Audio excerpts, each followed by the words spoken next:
Hello नमस्कार friends, हमारे channel में आपका स्वागत। हम आपको बहुत ही महत्वपूर्ण जानकारी देने वाले हैं अतिथि शिक्षकों के नियमितीकरण को लेकर।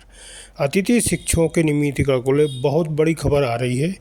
अतिथि शिक्षकों के नियमितीकरण का मांग पत्र सौंपा गया था मजदूर संघ के द्वारा, मंत्री जी के द्वारा, अरुण गिरी गोस्वामी जी के द्वारा स्वराज सरकार को 28 तारीख को और मांग रखी गई थी अतिथि शिक्षकों के नियमितीकरण की, जिसके संबंध में पूरी विस्तार से मैं जानकारी आपको देने वाला हूं।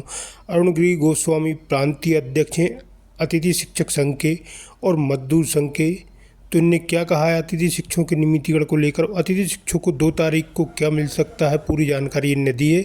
उन्हें मांग पत्रों पर 3 बिंदु रखे गए थे, उसके बारे में इनने विस्तार से जानकारी दी और सरकार से बात हुई है को क्या मिल सकता है, पूरी जानकारी ये दे रहे हैं। मैं आपको लाइव वार्ता बताने वाला हूं अरुण गिरी गोस्वामी जी के द्वारा। उन्होंने क्या कहा है अतिथि शिक्षकों को लेकर। आप वीडियो में बने रहें, वीडियो पूरा देखें। वीडियो अच्छा लगे तो लाइक करें और चैनल को सब्सक्राइब जरूर कर लें ऐसी अपडेट पाने के लिए। 3 मांगे जो रखी गई उसके बारे में विस्तार से वो जानकारी दे रहे हैं। सरकार तक 3 मांगे पहुँच चुकी हैं। ठीक है, तो वीडियो में बने रहें, वीडियो पूरा जरूर देखें। प्रदेश का अतिथि शिक्षक है, विगत 15 वर्षों से 16 वर्षों से भविष्य सुरक्षित करने को लेकर के बहुत ही आहत है और समय समय पर मध्य प्रदेश की सरकार से अवगत कराता रहा है। क्योंकि अब ये अतिथि शिक्षक हित में मध्य प्रदेश सरकार ने विचार करके महापंचायत 2 तारीख में बुलाया गया है। इसमें कहीं न कहीं अतिथि शिक्षकों को हित में लेकर के निर्णय लेगी सरकार। इसमें सभी लोग आशान्वित रहें और हमारा तो यही कहना है सर कि मध्य प्रदेश का अतिथि शिक्षक किसी भी बात को लेकर के, किसी भी संशय को लेकर के गुमराह न हो। और हम यही कहते हैं और हमारा जो मांग पत्र गया है 28 जुलाई 2023 में, जो भारतीय मजदूर संघ के माध्यम से हमने ज्ञापन मांग पत्र सौंपा था और उसमें न केवल अपना ज्ञापन पत्र के माध्यम से बल्कि हम लोगों ने मौखिक रूप से उपस्थित वहां पर होकर के अपनी अतिथि शिक्षकों को लेकर के जो मांगे रही हैं, हमने उनको विस्तार पूर्वक से अवगत भी करवाया है। वो हमारा जो मुख्य मांग पत्र था वो 3 बिंदुओं वाला था, जिसमें मध्य प्रदेश के समस्त अतिथि शिक्षकों की हितों को ध्यान में रख करके वो 3 बिंदु बनाए गए थे। यदि एक-एक लाइन और एक-एक शब्दों का यदि आप लोग अवलोकन करें तो उसमें ऐसा कोई अतिथि शिक्षक नहीं है जो उस बिंदु से बाहर जा रहा हो। ठीक है? तो हमारे जो अतिथि भाई है वो जानना चाहते हैं कि सर जो मांग पत्र आपने बनाया था उस मांग पत्र में क्या-क्या प्रमुख बिंदुओं को स्थान दिया गया था, थोड़ा विस्तार से बताएं। जी, हमारा जो मांग पत्र था भाई साहब, इसमें जो भारतीय मजदूर संघ के जो हमारे प्रदेश महामंत्री श्रीमान मधुकर सावले महोदय जी को हमने दिया था और उस दौरान हमारे संघ के जो पदाधिकारी थे उन सभी की उपस्थिति रही। उनके बीच में सभी प्रकार से बातें विस्तार से हुई। प्रथम हमारा तो यही कहना था कि मध्य प्रदेश शिक्षक भर्ती जो न्यूनतम अहर्ता होती है वो हमारे अतिथि भाई उसको पूरा करते हैं और विगत 15-16 वर्षों से प्रदेश के ऐसे भी स्कूल हैं जो दुर्गम स्थानों में स्थित है, जहां पर पहुंच मार्ग भी ठीक-ठाक से नहीं है सर। वहां पर ये करके इन्होंने बहुत ही उत्कृष्ट परिणाम दिया है और वह अल्प मानदेय पर जो मजदूरी रेट से भी कम है, तो उस रेट पर इन्होंने अपना अथक परिश्रम किया है। बहुत ही अपने कहना चाहिए कि अपने जीवन का अमूल्य समय को लगाया है। इसमें हमने प्रथम बिंदु में यही रखा था कि जो शिक्षक भर्ती की जो आहर्ताएं हैं वो हमारे अतिथि शिक्षक भाई उसको पूरा करते हैं और उनके कार्य अनुभव को देखते हुए उनको जो है संविदा शिक्षक, नियमित शिक्षक उनको बनाने का विचार किया जाए। और दूसरा बिंदु में हमने यही रखा था कि हमारे ऐसे अतिथि शिक्षक भाई जो मेरिट में नहीं आ पाए हैं, तो उनके लिए जो है अलग से विभागीय परीक्षा करा करके, ठीक है, और अन्य राज्यों की जो पॉलिसी है, जो अतिथि शिक्षक हित में बनाया गया है, उसको ध्यान में रख करके और कार्य अनुभव को दिमाग में रख करके ऐसे अतिथि शिक्षकों पर विचार किया जाए और कहीं न कहीं हमारे अतिथि शिक्षक भाई जो हैं, जो मेरिट में नहीं आ पाए हैं, तो उनको एक अवसर मिल पाएगा।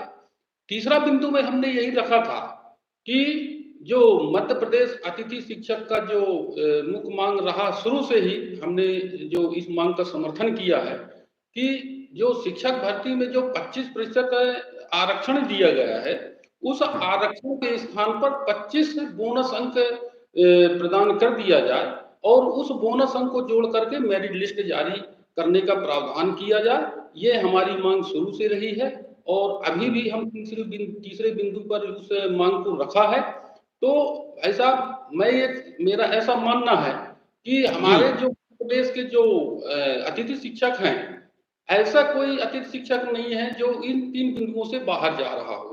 हाँ, ये बात है कि कुछ संघ के माध्यम से, कुछ सोशल मीडिया के माध्यम से, तरह-तरह के हमारे बीच से ही कुछ ऐसे अतिथि भाई हैं, जो ये कह रहे हैं कि भाई साहब हम तो प्रशिक्षित नहीं है, डीएड नहीं है, हम तो कार्यरत भी नहीं है, तो हमारा क्या होगा? तो मैं उनको आशान्वित कर देना चाहता हूँ कि भाई साहब, ये आप अच्छी तरह से जानते हैं कि सभी को एक ही समय में, एक ही साथ सभी को खुश नहीं किया जा सकता। मेरा तो ये मानना है कि एक रास्ता बनने दीजिए, क्योंकि प्रत्येक सरकार भी ऐसी अतिथि शिक्षकों के लिए रास्ता निकालेगी और उन्हें प्रशिक्षण का एक अवसर तो जरूर देगी, शायद आपने मांग रखा है उसके अनुसार। जी। मैं वही कह रहा हूं सर कि हमारे अतिथि शिक्षक के जितने भी संगठन बने हैं, ठीक है, समस्त संगठनों के पदाधिकारियों का यही कहना है कि हमारे अतिथि शिक्षक कौम से किसी भी वर्ग का यदि भला हो रहा है, तो आप उनको उनका भला हो जाने दीजिए, महापंचायत हो जाने दीजिए। अभी सरकार के तरफ से कुछ सोशल मीडिया या पत्र के माध्यम से जानकारी हुआ है कि प्रत्येक जिले के प्रत्येक संकुल से 2 सदस्य, 1 पुरुष 1 महिला का आइडेंटिटी कार्ड या पत्र के माध्यम से बुलाया जा रहा है। तो जो अच्छा, ये जानना चाहता हूँ गोस्वामी जी कि जो महापंचायत होने वाली है जी, तो क्या उसका सरकारी यानी सामान्य प्रशासन विभाग की ओर से जैसे सभी दूसरे संवर्गों का महापंचायत कार्यक्रम हुआ है, तो ऐसा अतिथि शिक्षक का भी कोई लेटर जारी हुआ है अभी?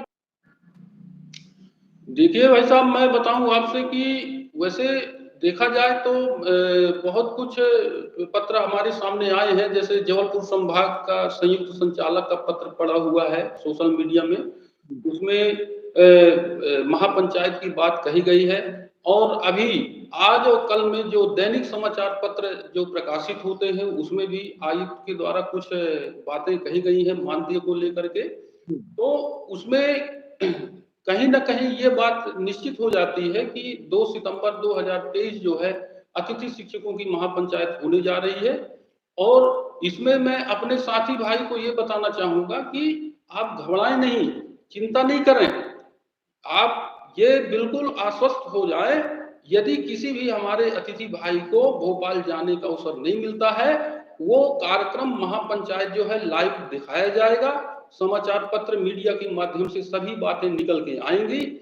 आप आशान्वित रहें, किसी के कहने पर बिल्कुल भी अनर्गल जो सरकार के विरुद्ध बातें जाती हैं, इस चीज से अपने को बचना है, क्योंकि जरा से भी लापरवाही जो है हमारा जो है बड़ा नुकसान कर सकती है। इसलिए स्वामी जी, और भी अतिथि शिक्षकों के मन में विभिन्न प्रकार की बातें उठ रही है कि जो महापंचायत होगी उसमें क्या हमें मिलेगा, सरकार हमें क्या देगी, क्या आपको आपने किसी अपने जो भी आपके वरिष्ठ होंगे या जिनसे बार बार आपकी मुलाकात होती है, ऐसे लोगों से संपर्क आपने किया होगा, तो उनके सामने उन्होंने आपको क्या बताया कि क्या इसमें महापंचायत में हमको मिल सकता है? देखिए भाई साहब, देखिए क्या मिल सकता है, क्या नहीं मिल सकता है, ये प्रश्न नहीं है। प्रश्न इस चीज का है कि मांग आप भी करते हैं, मैं भी करता हूं, हमारे और भी अतिथि भाई करते आए हैं, ठीक है। ये होता क्या है कि आप प्रबुद्ध वर्ग से हैं, हमारे अतिथि शिक्षक भाई जो हैं सभी प्रबुद्ध हैं, सभी पढ़े लिखे लोग हैं। ये बात सभी लोग जानते हैं कि शिक्षक तब तक नहीं बना जा सकता जब तक आरटीई की शर्तों को कंप्लीट नहीं किया जा सकता। ये कड़वी सच्चाई है, ठीक है? तो ये नैसर्गिक नियम कहता है कि भाई आपके पास जो अर्हता है क्या है, ठीक है? तो कहने का आशय मेरा ये है सर कि इसमें जो आईटी में आते हैं सरकार विचार कर सकती है, ऐसा मेरा मानना है। क्योंकि हम 3 बिंदु में हम मांग किए हैं कि हमारे मध्य प्रदेश के समस्त अतिथि शिक्षकों को इसमें जो है भविष्य सुरक्षित करने का काम किया जाए और एक वरीयता क्रम को जरूर इसमें जो है ध्यान रखा जाए। और हमारे जो अतिथि शिक्षक भाई हैं, डीएड नहीं है, बीएड नहीं है, प्रशिक्षित नहीं है और कार्यरत नहीं है, वो बिल्कुल भी चिंतित ना हो, घबराएं नहीं। आप पहले महापंचायत होने दीजिए, क्या बात निकल करके आती है। यदि कुछ हमारे अतिथि भाई वंचित भी हो जाते हैं तो उसको हम बराबर संघ के माध्यम से सरकार को अवगत कराने का काम करेंगे। जी। अच्छा, कुछ हमारे दर्शक लोग हैं, उनके कमेंट्स भी आ रहे हैं, तो मैं 2-4-10 के पढ़ना चाहूंगा। इसके बाद एक आखिरी अपनी चर्चाएं होगी। जैसे प्रदीप जी कहते हैं, सर जो अतिथि शिक्षक 5 से 10 साल अतिथि शिक्षक बाहर हो गए उनको क्या लाभ मिलेगा? पवन जी कहते हैं पद स्थायी होना चाहिए। आनंद डांगी जी कहते हैं सर महापंचायत का आदेश कब आएगा, हमें बताने की कोशिश करें। 2 तारीख आने वाली है, आदेश आया नहीं है।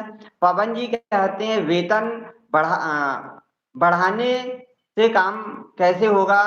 कृष्णकांत विश्वकर्मा जी कहते हैं जो बाहर उनका भी ध्यान रखा जाए। इस प्रकार से ललित साहू जी कहते हैं क्राइटेरिया बनाकर लाभ देना चाहिए। अनित कुमार जी कहते हैं मैंने 4 सत्र पढ़ाया हूँ। और इस प्रकार से सभी अपनी अपनी यहाँ पे बातें रख रहे हैं। तो इन सबका निष्कर्ष यही निकलता है कि लाभ सभी को मिलना है जी, देखिए भाई साहब, और जो कोई भी वंचित नहीं रहेगा सरकार द्वारा लाभ पाने से। जी भाई साहब, मैं सबसे पहले अपने भाइयों को बता दूं कि देखिए आपके ही तरह मैं एक साधारण अतिथि शिक्षक हूँ। सिर्फ इतना है कि संघ के माध्यम से मैं बात रख पा रहा हूँ, सरकार के माध्यम से। मैं भी आपके ही समान एक साधारण अतिथि शिक्षक हूँ, मैं कोई भगवान नहीं हूँ, मैं आपके ही तरह एक साधारण मनुष्य हूँ। देखिए प्रयास है, आपने प्रयास किए हैं। देखिए सर, देखिए प्रयास करना न केवल मेरा काम है बल्कि प्रत्येक अतिथि शिक्षकों का है। सिर्फ हमने प्रयास किया है, ठीक है?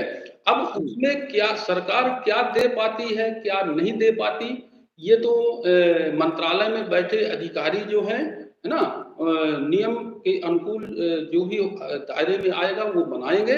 और यथासंभव ये तो हमारे मध्य प्रदेश के हृदय सम्राट वो संवेदनशील जो मुख्यमंत्री महोदय हैं माननीय मामा जी, उन्होंने कहा भी है अपने विकास पर्व यात्राओं के दौरान कि आप लोग चिंतित न करें, आपके लिए आरटीई नियम के तहत जितना भी अच्छा से अच्छा हमसे बन सकेगा हम करेंगे।